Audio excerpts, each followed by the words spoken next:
Shalom, queridos. Glórias ao nosso Deus. Hoje o capítulo 29 de Êxodo. Com certeza o Senhor Deus vai continuar trazendo lições para nós. Ele está aqui para nos ensinar. A sua palavra é viva e eficaz. Muito obrigada, meu Deus, por essa oportunidade de mais um capítulo na tua palavra. Mais um momento onde nós seremos edificados. Continua tomando os corações de discipuladores e discípulos para estarem ambos com o mesmo propósito, serem edificados, serem cheios da tua presença, porque a tua palavra é Jesus. Oramos em nome de Jesus. Amém. Consagração dos sacerdotes. É o capítulo 29 de Êxodo. Isto é o que você lhes fará para os consagrar, a fim de que me sirvam como sacerdotes. Separe. Isso Deus está falando a Moisés, que é assim que ele deveria fazer. Separar um novilho e 2 carneiros sem defeito. Da melhor farinha faça pães e bolos sem fermento, amassados com azeite, e pãezinhos bem finos, untados com azeite. Ponha tudo isso num cesto e ofereça no cesto. Ponha tudo isso no cesto e o ofereça no cesto. Traga também novilho e 2 carneiros. Então você fará com que Arão e seus filhos se aproximem à porta da tenda do encontro, e mandará que se lavem com água. Depois você pegará as vestes, vestirá Arão com a túnica, a sobrepele, a estola sacerdotal e o peitoral, e cingirá com cinto de o cingirá com cinto de obra esmerada da estola sacerdotal. Você porá a mitra na cabeça dele, sobre a mitra a coroa sagrada. Então você pegará o óleo da unção e o derramará sobre a cabeça dele, assim você ungirá. Depois você fará com que os filhos de Arão se aproximem e os vestirá com túnicas. Também os cingirá com cinto. Arão e seus filhos, e lhes atará os turbantes, para que tenham sacerdócio por estatuto perpétuo. Assim você consagrará Arão e seus filhos. Para quê? Para estarem no tabernáculo. Você fará chegar o novilho diante da tenda do encontro, e Arão e os seus filhos porão as mãos sobre a cabeça dele. Mate o novilho diante do Senhor, à porta da tenda do encontro. Depois pegue o sangue do novilho com o dedo, ponha-o sobre os chifres do altar. O restante do sangue você derramará na base do altar. Pegue também toda a gordura que cobre as entranhas, a membrana do fígado, os 2 rins e a gordura que está neles, e queime-os sobre o altar. Mas a carne do novilho e a pele e os excrementos você queimará fora do arraial. É sacrifício pelo pecado.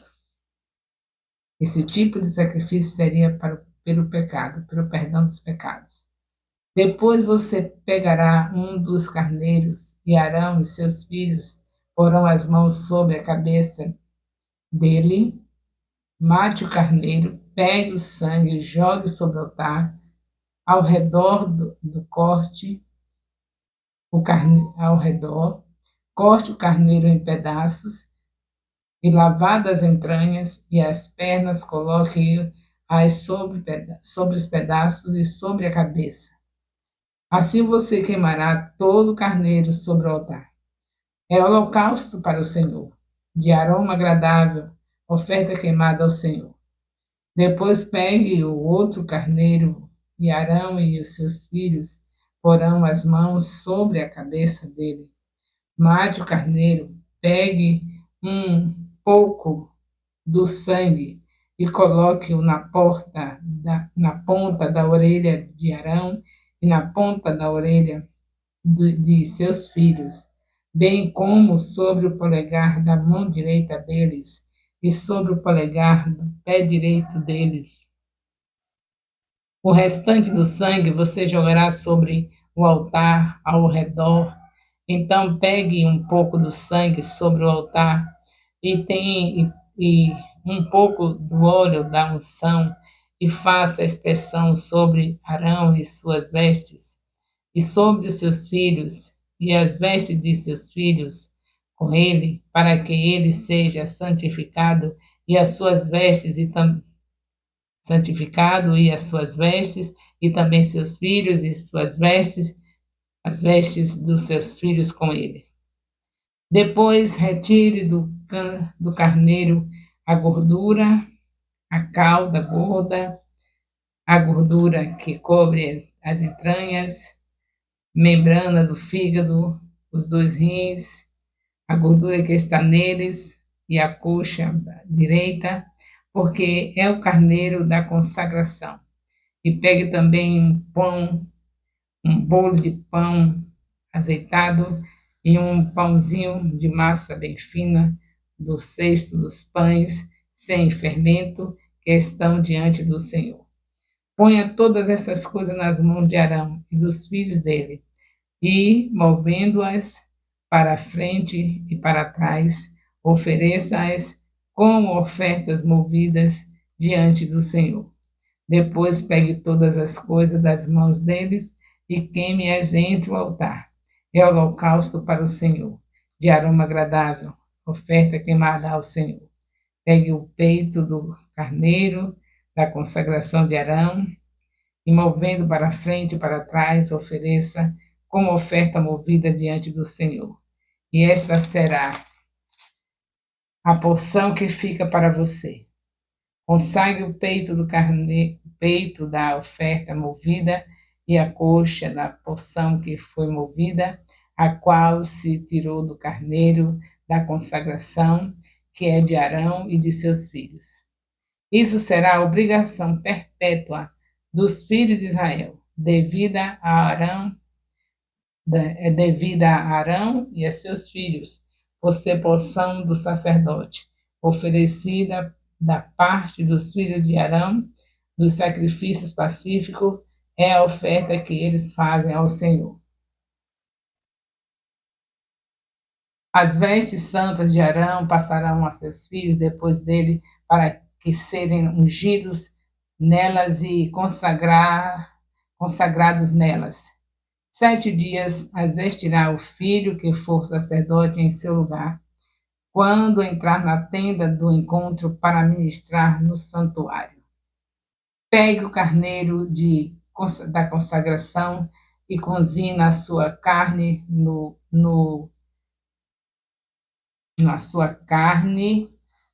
lugar santo.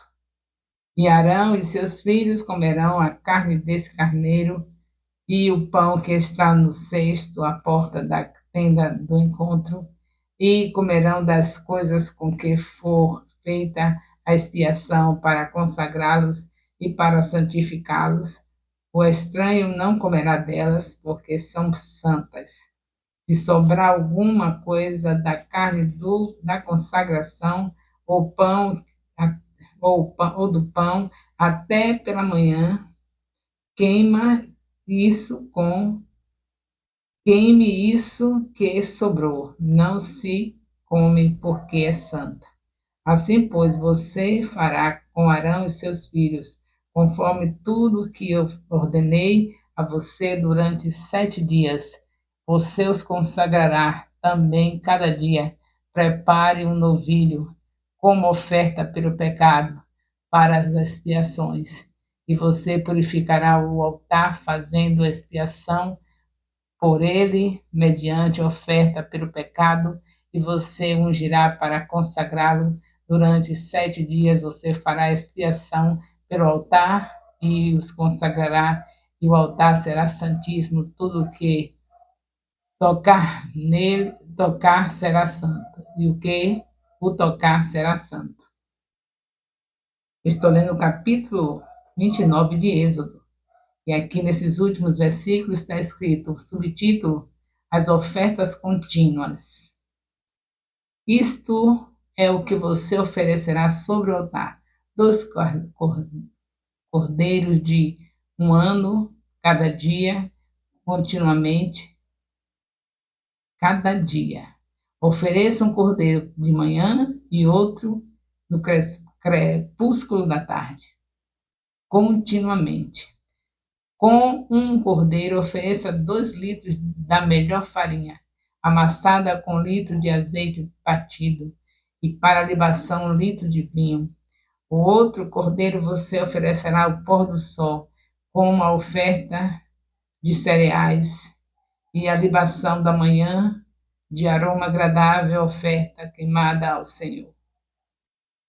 Esse será o holocausto contínuo oferecido de geração a geração, à porta da tenda do encontro diante do Senhor, onde me encontrarei com vocês para falar com você ali.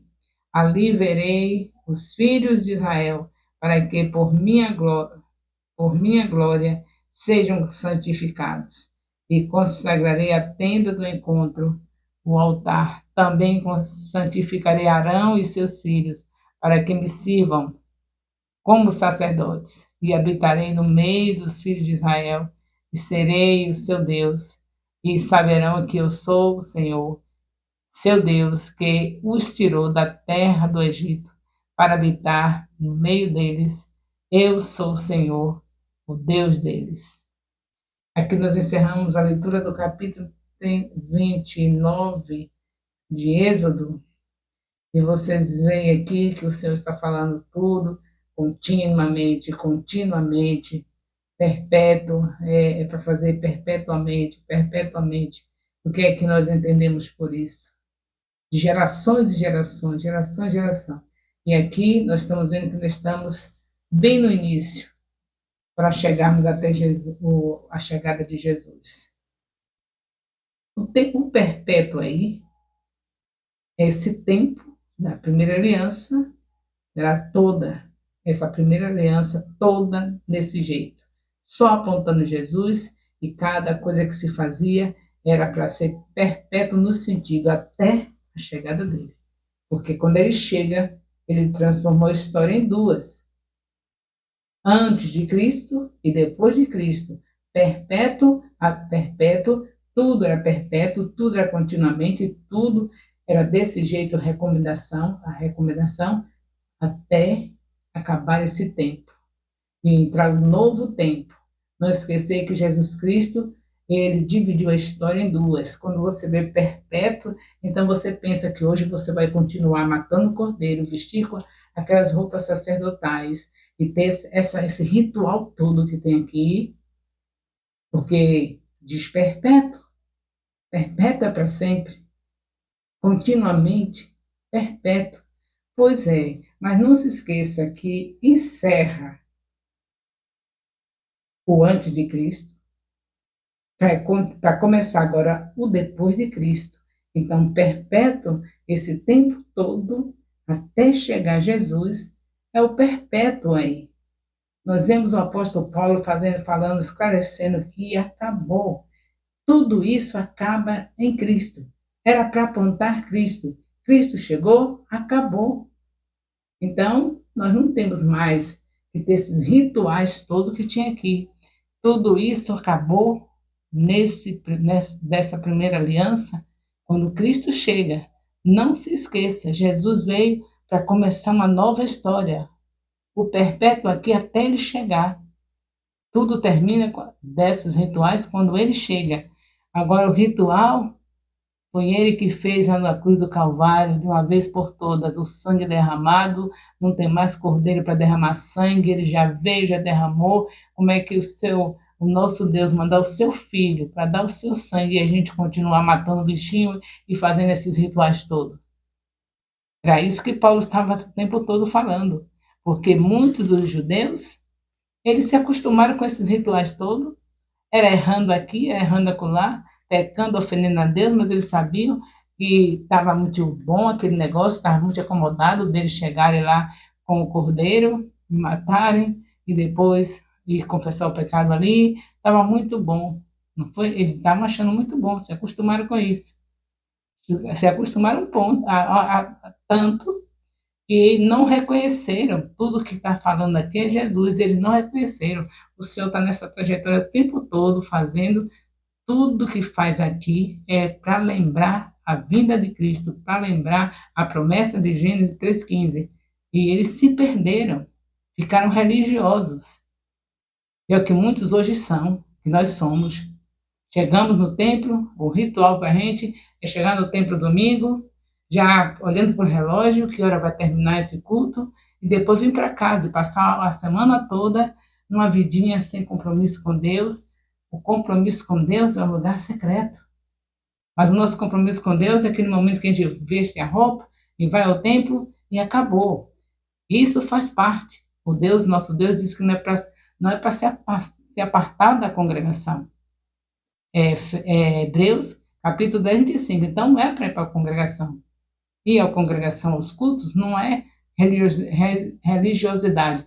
Religiosidade se torna quando você só faz isso e o principal, que tem intimidade com Deus, não tem. Então, hoje, o nosso ritual que Deus quer é você na madrugada, que é o horário que Deus quer falar com você. Porque nós sabemos que o nosso Deus fala o tempo todo durante o dia, a gente não ouve, ele quer ser ouvido. A gente está o dia inteiro disperso com tanta coisa, nessa correria de vida. É uma correria de vida, você sabe disso. Coisas que são supérfluas, que nós não devemos estar fazendo, nós fazemos. Nós nos dedicamos a muitas coisas durante o dia que não era para se dedicar e nós nos dedicamos. Então fica uma correria de vida. Deus falando, a gente está lavando os pratos naquela correria, até cantando o hino, né? Já por costume, porque deixa lá o som ligado o tempo todo e aquilo ali sai automático, mas não como uma verdadeira adoração, ao ponto de não poder ouvir Deus nos outros, né, nos horários do dia. E Deus já sabe disso, já te conhece, sabe como você e eu somos dispersos. Então ele quer você na madrugada, ele te chama e você não vai. Ele nos acorda e a gente não vai. Vai no banheiro, os rins, Davi disse que os rins eram uma maneira de estar nos mostrando que Deus quer falar com os rins quando trabalham à noite de uma maneira tremenda, que a gente vai no banheiro, se você é saudável pela graça de Deus, vai no banheiro 2, 3 vezes na noite, se estiver trabalhando os rins direitinho, e aí, isso aí é uma maneira de você dizer, bom, numa dessas idas ao banheiro, vou dar uma paradinha, em vez de voltar para a cama, eu vou para o lugar secreto, ouvir o meu Deus falar. É esse o nosso ritual agora. É ter intimidade com Deus. Não pode desperdiçar o que Deus fez esse tempo todo aqui, da antiga aliança. Você não tinha o direito de ir direto para Deus. O sacerdote tinha esse ritual todo para poder ser intermediário entre o povo e Deus. Mas hoje não, você tem essa chance, essa oportunidade maravilhosa, porque Jesus deu a vida por você e por mim, o sangue dele está sobre nós como barreira para Deus não ver tanta maldade ainda no nosso coração, tanto ídolo no coração. E aí o sangue faz a diferença. E por isso você pode dobrar seu joelho e confessar seus pecados diariamente e ali ficar inundado em lágrimas de arrependimento e receber a manifestação da presença de Deus, ouvir a voz dele, porque o Espírito dele está dentro de nós. Então nós vemos aqui todas essas recomendações no capítulo 29 e não tenha outra coisa a entender que não seja isso. É o Senhor falando que tudo isso é até a chegada de Cristo. O que está escrito aqui perpétuo, porque é até o final desse tempo, então é perpétuo. O outro tempo já é Jesus, já é outra história. É o antes e o depois de Cristo. Então não pense que você tem que continuar fazendo essas coisas porque já encerrou esse tempo. Agora é Jesus, Jesus e Jesus. Não se esqueça, eu também não quero me esquecer disso, porque vale a pena lembrar sempre que é Jesus, porque ele vai voltar e ele quer aqueles que estão sempre lembrando que é Jesus e mais nada. Então ele vai voltar, como está escrito em Atos 1, 11, da mesma maneira que subiu, descerá com poder e glória para vir buscar a sua igreja e nós habitaremos numa cidade com ele. Nessa cidade não precisa do sol, porque ele é a nossa luz. O amor de Deus, nosso Pai, a graça salvadora do nosso Senhor Jesus Cristo, a comunhão do Espírito Santo, seja com todos os discipuladores e discípulos do Ministério Internacional Filhos de Jerusalém, desde agora e para sempre. Amém. Louvado seja Deus.